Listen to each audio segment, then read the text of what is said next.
ये जो फ्रंटेज हाईवे जो क्या है कि मोदी जो और किरण का प्लानिंग था कि सेंट्रल जो चाइना जो ज़्यादा तंग करते हैं, इसलिए हाईवे जो बॉर्डर एरिया में वहाँ पर हाईवे बना है ताकि हम लोग का फोर्स जल्दी पहुँच सके वहाँ पर। पेमा साहब का प्लानिंग जो क्या है कि इसको नहीं होना है, जैसे तैसे करके कैंसिल करना है, जैसे करना है वैसे करना, ये पेमा साहब का प्लानिंग है। यहाँ में ये आपस में पॉलिटिक्स खेल रहा है। अगर सीएम चाहे तो ना विदिन नो टाइम 2 दिन का अंदर में साफ कर सकता है, लेकिन सीएम चाहता है ना, सीएम धीरे धीरे करके हम लोग को बोरिंग होने देने के लिए कर रहा है। लेकिन ये बात सीएम को मैं क्लियरली बता रहा हूँ, ये हम लोग बोरिंग नहीं होगा।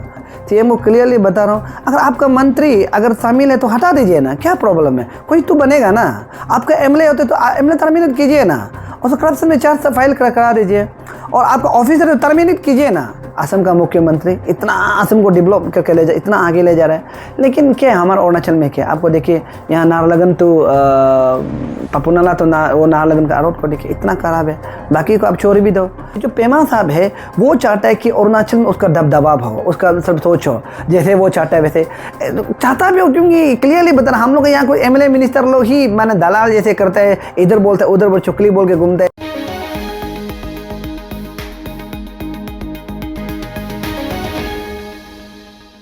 नमस्कार, आप सब देख रहे हैं अरुणाचल टुडे न्यूज़ चैनल। और आप सब ने ये भी देखा होगा कि हम लगातार रिपोर्टिंग कर रहे थे रिगार्डिंग लादा टू सरली फ्रंटियर हाईवे स्कैम को लेकर। और आप सबको पता है कि गवर्नमेंट की तरफ से एक रीवेरिफिकेशन कमेटी बिठाई गई थी, जो ऑलरेडी ग्राउंड पे जाकर उन्होंने रिपोर्ट गवर्नमेंट को हैंड ओवर कर दिया है। लेकिन अभी तक गवर्नमेंट लेवल की तरफ से या फिर कंसर्न अथॉरिटी की तरफ से कोई प्रेस ब्रीफ या प्रेस रिलीज नहीं किया गया है, जिसको लेकर हमने कोशिश की थी कि उनसे अपडेट ले, लेकिन हमें कोई अपडेट नहीं मिला। वेरेस पेमा खांडू की तरफ से बारंबार कहा जाता है कि ज़ीरो टॉलरेंस करप्शन होगा, लेकिन अभी तक ये स्कैम को लेकर जो कह सकते हैं पूरे देश भर में और पूरे नॉर्थ ईस्ट में one of the biggest road scam है, उसको लेकर अभी तक कोई चर्चा नहीं चल रहा है। And more over criminal proceeding जो एसीबी के द्वारा यानी कि एंटी करप्शन ब्यूरो के द्वारा किया जा रहा था, उसका भी अभी तक कोई अपडेट नहीं है। लेकिन आप सबने देखा होगा कि इस कामिंग से ही जो एक सोशल एक्टिविस्ट सोल दोदुम जी है, उनके तरफ से बारंबार प्रेस ब्रीफिंग रखा जा रहा है, वो एसीबी के तरफ जा रहे हैं, सरकार की तरफ से सरकार को सवाल उठा रहे हैं। तो आज हम उनसे मिलेंगे और उनसे हम करंट अपडेट जानने की कोशिश करेंगे, क्योंकि कहीं ना कहीं उनके तरफ से एफआईआर भी लॉन्च किया गया था एसीबी में, एंटी करप्शन ब्यूरो के ऑफिस में। तो अपडेट जानेंगे एज ऑफ नाउ क्या अपडेट है रिपोर्ट को लेकर, और साथ ही साथ जो अरेस्ट एंड सस्पेंशन को लेकर उनको अगर कोई आइडिया है तो उनसे हम सीधे जानेंगे। तो हमारे साथ बने रहिए और देखिए हमारा पूरा रिपोर्ट। सोल जी, आपका स्वागत है अरुणाचल टुडे न्यूज़ चैनल में। आप बहुत एग्रेसिवली जो लादा टू सरली फ्रंटियर हाईवे को लेकर आप आवाज़ उठा रहे थे, तो हमने भी कोशिश किया कंसर्न अथॉरिटी से अपडेट लेने के लिए, लेकिन प्रॉपर एप्रोप्रिएट आंसर नहीं मिल रहा है। तो मे बी लाइक आपके पास कुछ होगा तो हम जानना चाहिए एज ऑफ नाउ क्या अपडेट है। आपका पास में अगर कुछ अपडेट है, अगर लादा टू सरली को लेकर है तो कुछ। थैंक यू आपको।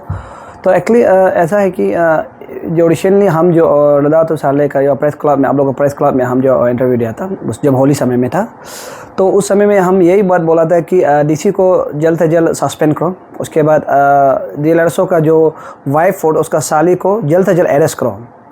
तो हम ये हमेशा बोलते रहे, डीलर्सों का वाइफ और उसका साली का वहाँ में भी पैसा अमाउंट घुसा है, तो दोनों को जल्द से जल्द सस्पेंड करना चाहिए था। तो अभी अरेस्ट करना चाहिए था, लेकिन अरेस्ट नहीं किया है।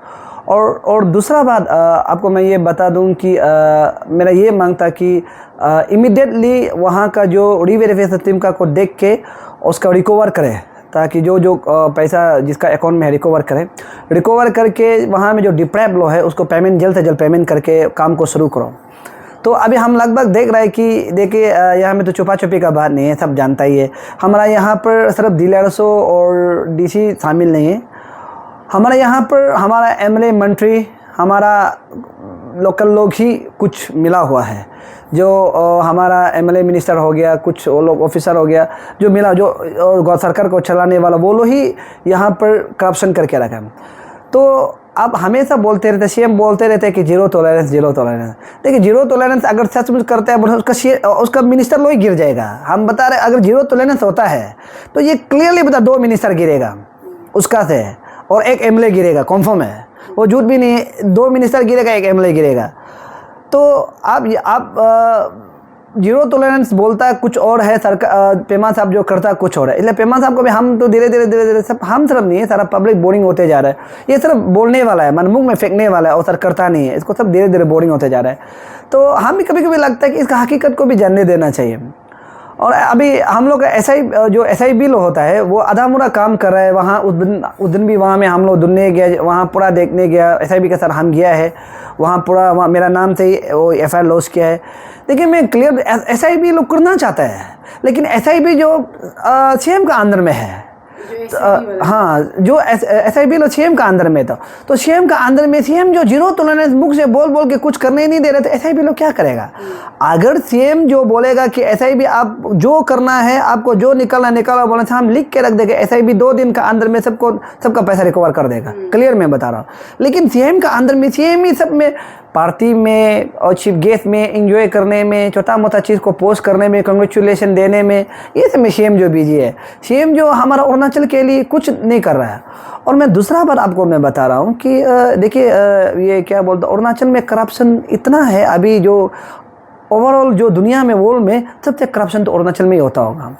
आप इस बार ये देखा होगा कि इस बार जो स्कीम निकाला है कि 10 लाख, 15 लाख, 20 लाख, 40 लाख, 50 लाख, एक बार ऐसे गौर से सोच के देखिए, पहले जो करोड़ में आने वाला इस बार कम आ रहा है। तो ये मेरा मानना है कि सरकार जो अपना पोजीशन को बचाने के लिए यहाँ का स्टेट का पैसा को सेंट्रल में दे रहा है, ये मेरा मानना है। सेंट्रल में दे के सेंट्रल जो उससे माने इधर उधर कर रहा है, उसका सरकार यहाँ बच रहा है। तो मैं ये क्लियरली मेरा तरफ से बता रहा हूँ, सरकार जो करप्शन अरुणाचल में चला, ये बहुत हाई लेवल करप्शन। और ये लद्दाख सरले का भी आपको मैं बता दूँ, सिर्फ नहीं और बहुत सा करप्शन है। लेकिन जो लद्दाख सरले को जो सरकार मिस यूज़ कर रहा है, ये बहुत है। अगर जीरो टॉलरेंस होता तो उसका सरकार ही गिर जाएगा भाई। अब SIB के साथ में बात हुआ, क्योंकि अभी तक ना जो हाई पावर कमेटी जो सेकंड बिठाया गया था, उनकी तरफ से इन्वेस्टिगेशन हो गया, रिपोर्ट तो सबमिट हो चुका है, ऐसे खबरें आ रही है। इवन लाइक होम मिनिस्टर ने बताया था कि हो गया, उन्होंने गो थ्रू करेंगे। लेकिन अभी तक सरकार की तरफ से ना SIB टीम की तरफ से कोई ब्रीफिंग दिया गया इसको लेकर। तो आपको कुछ आइडिया, क्योंकि आपकी तरफ से FIR भी फाइल किया गया? देखिए मैं बता रहा हूँ, आप बोला कि होम मिनिस्टर, देखिए होम मिनिस्टर ओपनली इस करप्शन में साथ देता है। क्लियरली वो बोलता है कि बहुत उसके स्टेटमेंट में आप सुना भी होगा, आपका मीडिया लोग भी देखा होगा कि बोलता है जो स्कैमिंग पैसा तो स्कैमिंग अंदर में ही गया है, बाहर तोड़ ही गया है, करप्शन होने दो। उसका बाद अन्य टीम को भी डिसमोरल किया। वो देखिए हम बोलते हैं कि ये जो करप्शन में है ना, हम ये मानते हैं कि स्पेशली लद्दाख तो साल लेकर उसको जो करप्शन करप्शन लोग को हमारा होम मिनिस्टर ओपनली साथ देता है, वो तो क्लियर। और दूसरा बात जो अभी फाइल साइन और पुटअप करना, वो CM का बाद होता है, और SIB जो CM का अंदर में होता है, SIB जो। तो अगर CM जो अगर नहीं चाह रहा होगा, शायद किसी अपना MLA मिनिस्टर को बचाने के लिए कर रहा होगा, तो मेरा ये मानना है कि अगर CM चाहे तो ना विदिन नो टाइम 2 दिन का अंदर में साफ कर सकता है। लेकिन CM चाहता है ना, CM धीरे धीरे करके हम लोग को बोरिंग होने देने के लिए कर रहा है। लेकिन ये बात CM को मैं क्लियरली बता रहा हूँ, ये हम लोग बोरिंग नहीं होगा, हम लोग और भी धीरे धीरे लड़ते रहेगा, आगे बढ़ते रहेगा, हम लड़ते रहेगा। CM को मैं क्लियरली ये बता रहा हूँ कि आप सोचता होगा ये लोग धीरे धीरे के बोरिंग हो जाए, ऐसा नहीं, उल्टा आपका मेंटल टॉर्चर होगा। हम लोग बोलते रहेगा, सोशल मीडिया में लिखते रहेगा, आप देख के आप खुद बोरिंग हो जाएगा। CM को क्लियरली बता रहा हूँ, अगर आपका मंत्री अगर शामिल है तो हटा दीजिए ना, क्या प्रॉब्लम है, कोई तो बनेगा ना। आपका MLA होते तो MLA टर्मिनेट कीजिए ना, और तो करप्शन में चार्ज फाइल करा दीजिए, और आपका ऑफिसर टर्मिनेट कीजिए ना। ऐसा नहीं करके CM जो चुपचाप बेटा के कर रहा है, तो मेरे ख्याल से CM का ही प्रॉब्लम है वही। और एक बड़ा सवाल रहेगा, आनिया टीम जो ONEC यूथ एसोसिएशन है, जिस जो शुरुआत आप लोग लद्दाख सरली में जो डिस्ट्रिक्ट यूनिट की तरफ से इनिशिएट किया था, जहाँ पे आपने भी पार्ट लिया था, यहाँ पे जब धरना में बैठे थे, फिर उनके तरफ से जो उनका पेरेंटल ऑर्गेनाइजेशन उनको हैंड ओवर किया, उनके तरफ से गवर्नमेंट को 45 डेज़ का टाइम दिया गया था। 45 डेज़ पार कर अभी 70 होने वाला है, 70 भी क्रॉस हो चुका है। तो उनके तरफ से कुछ बातें आप लोग ने चर्चा कुछ हुआ, या फिर कुछ आपको आइडिया है कि आनिया टीम कहाँ चले गए अभी? देखिए वो एक्चुअली ना, हम क्लियरली बात बता रहे हैं, जब से सेंट्रल यहाँ का, हम तो पहले से बोला था कि यहाँ का सेंट्रल टीम को मत दो। हम अभी भी बोल रहे हैं कि सेंट्रल टीम को मत दो। हम पहले से बोला है कि बन को जो भी करना है हमारा डिस्ट्रिक्ट यूनिट ही करो बोले। लेकिन जब से सेंट्रल टीम को अन्य को जब हैंडल किया, उसके बाद से हम कॉन्टेक्ट में नहीं रहा कि वो लोग क्या कर रहा है नहीं कर रहा है, डायरेक्ट हम दूर हो गया। क्योंकि देखिए मैं एक बात बता रहा, एक माने आप हम लोग का क्या बोलता है वो यहाँ लोकल का बात है तो यही बोले कि मैंने एक मंगवा मैंने क्या बोलता है मैंने हिंदी से क्या बोले अभी वही नहीं समझ रहा है। तो आप सोचिए कि मान लीजिए अगर आप किसी को डाउट है या किसी को आप शक करते हैं ये आदमी नहीं कर सकेगा या नहीं करेगा, तो एक्चुअली ये कि डिप्राइव फैमिली तो हम लोग है ना। तो डिप्राइव फैमिली जो बार बार मैक्सिमम डिप्राइव फैमिली ये बात बोला है कि सेंट्रल अंजान टीम को मत दो, जो करना यूनिट डिस्ट्रिक्ट यूनिट करो, अब अगर हारने से भी हम लोग साथ देगा, जो भी का साथ देगा, हम लोग ये बात बोला था। लेकिन वो लोग सेंट्रल एग्जीक्यूटिव को देने के बाद ना सेंट्रल एग्जीक्यूटिव हम लोग को कभी कवर किया है, ना कभी पूछा है, ना कभी कॉन्टेक्ट करने ट्राई किया है। मेरे ख्याल से अभी शायद वो लोग बोरिंग हो गया होगा वो लोग लड़ने के लिए। लेकिन हम लोग डिप्राइव जो फैमिली है, जो जिसको डिप्राइव हुआ है, वो अभी तक बोरिंग नहीं है, वो लोग लड़ रहा है अभी तक, आगे भी लड़ते रहेगा भाई। अभी डिप्राइव फैमिली क्योंकि जब सर्वे के लिए वापस से गए थे कमेटी, उनकी तरफ से क्या बात लोग रखा गया था, क्योंकि अभी तक कोई ब्रीफिंग नहीं है और कंटेक्ट जब हमने भी कोशिश की तो उनकी तरफ से कोई स्टेटमेंट नहीं दिया जा रहा है कि उन्होंने बोल रहा है कि रिपोर्ट फाइल हुआ है उसको हम स्टडी करेंगे, यही स्टेटमेंट दिया जा रहा है। वेरिस जो आपने कहा है कि हमारे चैनल में भी सीएम खांडू ने कहा था कि जीरो टॉलरेंस करप्शन वो उनकी तरफ से रखा जाएगा, लेकिन जीरो टॉलरेंस बोला तो जा रहा है लेकिन कुछ देखने को नहीं मिला, जो आपने भी बहुत सही बात कहा है। तो जो डिप्राइव फैमिली उनका अभी क्या कंडीशन है, क्योंकि कहीं ना कहीं आप लीड कर रहे हो, आप ईटानगर में प्रेस क्लब में आते हो, आप आपके तरफ सोशल मीडिया में आप ब्रीफ करते हो, तो अभी ओवरऑल जो डिप्राइव फैमिलीज है उनका क्या स्टेट ऑफ माइंड है, व्हाट दे आर थिंकिंग, उन लोग क्या एक्सपेक्ट कर रहा है गवर्नमेंट से? देखिए डिप्राइव फैमिली तो एक्सपेक्ट तो बहुत कर रहा है, लेकिन सरकार नहीं कर दे रहा है। और सरकार का ये गेम प्लानिंग होता है कि हम बहुत सा यहाँ में अभी 4-5 साल से हम यहाँ स्टेट में या कैपिटल में जो बन को या कुछ भी होता है, हम देखते हैं कि सरकार का प्लानिंग क्या होता है कि अगर कोई टीम आते हैं तो 2 टीम को लड़वाना। सरकार का सबसे पहला तो 2 टीम को लड़वाना, एसोसिएशन को ग्रुप में लड़वाना, ये सरकार का प्लानिंग है। दूसरा बात है सरकार जो कोई भी प्रोग्राम को डिले खींचता है, लंबा खींचता है, ताकि जो ये इशू उठाता है वो बोरिंग हो जाओ। ऐसे उठा के क्या करता है कि सरकार जो मैनिपुलेट करता है। तो हमारा पब्लिक तो अभी भी उम्मीद करता है कि सरकार जो उसका जो डिप्राइव है उसका पैसा को जल्दी देगा, उसका काम को शुरू करेगा। लेकिन इसमें मैं क्लियरली बता रहा हूँ पेमा साहब का जो खेल को, ये जो फ्रंटेज हाईवे जो क्या है कि मोदी जो और किरण का प्लानिंग था कि सेंट्रल जो चाइना जो ज़्यादा तंग करता है, इसलिए हाईवे जो बॉर्डर एरिया में वहाँ पर हाईवे बना ताकि हम लोग का फोर्स जल्दी पहुँच सके वहाँ पर। तो ये दोनों का प्लानिंग था, ये मोदी जी का प्लानिंग था। तो उसको पेमा साहब जो हम हमेशा जिक्र भी किया, आपका वहाँ में भी मीडिया में भी हम जिक्र करते हैं, पेमा साहब का प्लानिंग जो क्या है कि इसको नहीं होना है, जैसे तैसे करके कैंसिल करना है, जैसे करना है वैसे करना, ये पेमा साहब का प्लानिंग है। यहाँ में ये आपस में पॉलिटिक्स खेल रहा है। तो क्या करता है कि पेमा साहब का जो प्लानिंग है क्या है कि हम बाहर से कंपनी बुलाना है, जैसे कि हाइड्रो पावर बुलाना है वगैरह, हाइड्रो प्रोजेक्ट बुलाना है। हाइड्रो पावर बुलाने से कि बाहर कंपनी होता है, वो एक प्राइवेट कंपनी होता है। तो ऐसा लोग पैसा ज़्यादा देता है ना, करोड़ वो ये 2, 10, 20, 50, 100, 200, 1000 करोड़ देता है। तो क्या करता है उसमें फ़ायदा है। तो ये फ्रंटेज हाईवे में फ़ायदा नहीं है स्टेट सरकार को। तो स्टेट सरकार जो ये चाह रहा है कि फ्रंटेज हाईवे बनो मत बनो उससे कोई मतलब नहीं है। लेकिन मोदी जी का सपना, किरण का सपना बनो वो बनो, वो स्टेट गवर्नमेंट को पेमा साहब को कोई प्रॉब्लम नहीं है। लेकिन पेमा साहब का ये प्रॉब्लम है कि ये क्या बोलता है हाइड्रो प्रोजेक्ट बना, करोड़ वहाँ से कंपनी लाना है, कंपनी पैसा लेना है। देखिए इसलिए मैं बता रहा हूँ कि जो हमारा पब्लिक अभी भी ये भरोसा करता है कि जल्द से पैसा दे के जल्द से काम शुरू करें, क्योंकि हम लोग भी चाहते हैं कि हम लोग भी चाइना से बहुत परेशान है। शायद आप लोग भी, मीडिया लोग भी परेशान होता होगा। हम लोग का दिन बर दिन हम लोग का ज़मीन को लेते जा रहे हैं, बहुत परेशान। इस बार हम नेशनल मीडिया में हमको एक बार बुलाया था, इस बार हम उसमें भी स्टेट मीडिया था कि चाइना कोई वो नहीं है। अगर हम लोग चाहे तो हम लोग अरुणाचल भी चाइना को लड़ने के लिए रेडी है, कोई प्रॉब्लम नहीं। लेकिन यहाँ का जो सरकार है, मौजूदा जो सरकार है, यही कैसे लगता है कि चाइना का साथ दे रहा है, ये प्रॉब्लम है। इसलिए हम क्लियर बता रहे हैं कि हमारा पब्लिक अभी भी इंतजार है वही। मुझे और एक इम्पोर्टेंट सवाल रहेगा और लास्ट सवाल रहेगा कि देखा जाता है कि किरण सर जब ब्रीफ करते हैं मीडिया वाला आदा तो सर ने उनकी तरफ से काफ़ी अच्छी बातें कहा जाता है कि यहाँ का जो प्रेजेंट सरकार है वो सपोर्ट कर रहे हैं। फिर इवन आप और जो एडवोकेट संजय बंगांगे उनकी तरफ से बोला जाता है कि अभी का जो प्रेजेंट सरकार है, पेमा खांडू का आप सीधा नाम लेते जो चीफ मिनिस्टर है, उनका वो नहीं चाहते कि जो किरण रिजिजू का जो ड्रीम प्रोजेक्ट है वो ना हो। तो डू यू थिंक दैट कि दोनों के सोशल मीडिया में या फिर मीडिया में वो दिखा रहे हैं कि दोनों का बनता है, लेकिन in reality they are not मतलब इन अ गुड टर्म्स, ऐसा आपको लगता है क्या? देखिए क्लियरली यहाँ मैं ऐसा आपको मैं क्लियरली बता रहा हूँ, ये देखो छुपा छुपी का बात नहीं है। पेमा साहब बिल्कुल नहीं चाहता है कि कोई बाहर का माने कोई मंत्री हो चाहे जो भी हो कोई उस बराबर उसका नाम कमाए।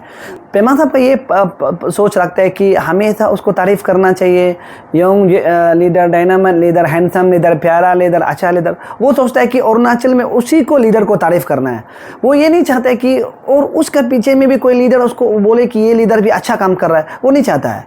तो इधर किरण बोल के नहीं, यहाँ में पेमा साहब ये भी नहीं चाहते कि यहाँ मोदी जी का वो जो ड्रीम है वो नहीं चाहता है। ये क्लियरली आपको बता रहा है। ये अवसंडे बगंग, एडवोकेट अवसंडे बगंग, हम अब बोलते हैं कि आप लोग सब मीडिया लोग बोलते हैं कि नाम नहीं, देखिए मैं क्लियरली बोल रहा हूँ कि ये जो पेमा साहब है वो चाहता है कि अरुणाचल में उसका दबदबा हो, उसका सब सोच हो, जैसे वो चाहता है वैसे चाहता भी हो। क्योंकि क्लियरली बता रहा, हम लोग यहाँ कोई एमएलए मिनिस्टर लोग ही माने दलाल जैसे करते हैं, इधर बोलते हैं उधर चुकली बोल के घूमते हैं और बड़ा बड़ा सा वो पेमा साहब को पाँव पकड़ के घूमता है। तो मैं ये क्लियरली आपको बता रहा हूँ कि ये जो ये क्या बोलता है वो ये जो पेमा साहब है वो सिर्फ उसका तारीफ़ चाहता है, उसका बाद किरण साहब का जो और मोदी जी का जो प्रोजेक्ट है बनने देना नहीं चाहता है। अगर चाहता तो वो पहले ही सबको अरेस्ट कर देना था, अरेस्ट करने का पैसा रिकवर कर जल्दी टेंडर ओपन करो, उसका बाद काम शुरू करो बोलना चाहिए था, वो चाहता था। लेकिन वो नहीं चाहता है। उसका ध्यान क्या में है, जहाँ पर उसको एंजॉय करने मिलता है, पार्टी में एंजॉय करने मिलता है, उसका चीफ गेस्ट जाने में, फंक्शन में, उसका बाद गाना गाने में वगैरह में, वो उसमें एंजॉय होता है। देखिए अगर आप चीफ मिनिस्टर है तो अब ये सबको देखना पड़ेगा और भविष्य को देखना पड़ेगा। जब आप जैसे कि लेट दुर्जी कांडू कितना अच्छा काम करके रखा है, हम लोग का यहाँ में कुछ चीज़ जो दुर्जी कांडू साहब जो प्लानिंग में अच्छा है बोलते हैं, और हमारा कालिका पुल साहब को हमेशा याद करता है, बाकी को याद नहीं करते, दोनों को हमेशा याद करते रहते हैं। तो इसलिए हम ये क्लियरली बता रहा हूँ कि जो अगर मिनिस्टर जो सीएम भी अगर जो फ्यूचर से होता है वो ऐसा ज़्यादा पार्टी उर्टी गाना वाना एंजॉय ज़्यादा नहीं करेगा, छोटा पोस्ट नहीं करेगा। वो किसी को अगर कोई आदमी बोलता है थोड़ी एक्शन नहीं करेगा, वो अपना काम को दिखाएगा। फॉर एग्जांपल असम का मुख्यमंत्री इतना असम को डेवलप करके ले जा, इतना आगे ले जा रहा है, लेकिन क्या है हमारा अरुणाचल में क्या आपको देखिए यहाँ नाहरलगुन तो पपुनाला तो वो नाहरलगुन का रोड को देखिए इतना खराब है, बाकी को आप छोड़ भी दो। आप बोलता है कि तवांग और ये क्या बोलता है वो तवांग डेवलप है, अरे वहाँ डेवलप होगा इतना करोड़ जाता है, 90% स्टेट का पैसा तो वही जा रहा है, तो डेवलप कैसे नहीं होगा। तो इसलिए हम ये क्लियरली बोल रहे हैं कि पेमा साहब ये नहीं चाहते कि किरण को तारीफ़ करे या मोदी जी को तारीफ़ करे या अमित शाह को तारीफ़ करे, वो नहीं चाहते। वो हमें सोचते थे अरुणाचल में उसका दबदबा वो उसको जय जयकार को, ये सब ज़्यादा नहीं सोच के भविष्य के लिए सोचना चाहिए। वही लास्ट सवाल मैं बोलने वाली थी कुछ डिप्राइव फैमिलीज की तरफ से कुछ आप लोग इनिशिएटिव लेने वाले हैं, क्योंकि जब से जो हाई पावर कमेटी सेटअप किया था, जो गए थे ग्राउंड में जाने का कुछ अपडेट नहीं है, तो फैमिलीज़ की तरफ से कुछ आप लोग फिर से सरकार को मिलने वाले हैं या फिर कुछ आप लोगों की तरफ से होने वाला है क्या डेज टू कम? आपको हम कवर करेगा, क्योंकि उस दिन भी मीटिंग के लिए हमको बुलाया है। हम ये एसटी बचाओ आंदोलन काम से थोड़ा बिजी था, मीटिंग के लिए बुलाया। अब हम फरवरी से वहाँ में जाके आज रैली हुई है, 1, 2, 10, 20 दिन का अंदर में हम वहाँ पर फिर डिप्राइव फैमिली को फिर मीटिंग बैठेगा। उसका बाद हम लोग आगे क्या स्टेप लेगा, हम लोग ट्राई करेगा कि सरकार को डायरेक्ट करने, लेकिन हम सरकार को मिलने नहीं जाएगा। क्लियर, अगर कोई जाता है भी तो जाने दो, हम तो मिलने नहीं जाएगा। अब हमको सिर्फ पैसा देना है, मेरा सामान को ले रहा था आप पैसा दो, हम आपका घर में क्यों मांगने जाएगा, ये क्लियर। अब मेरा ज़मीन को पैसा दे रहा है तो आप पैसा दे दो ना, हो गया बस खत्म, जाओ। उसका बाद जो छोड़ लो उसको आप लोग क्या सजा देना, आप लोग कानून में होता होगा, हम लोग देख लेंगे।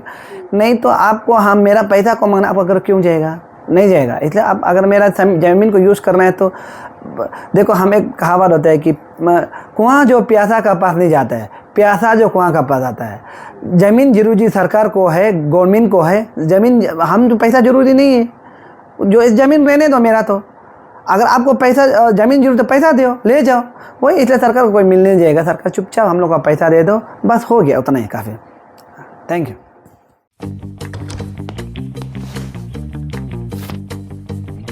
Eats, the fastest online food delivery service of Arunachal. Download the app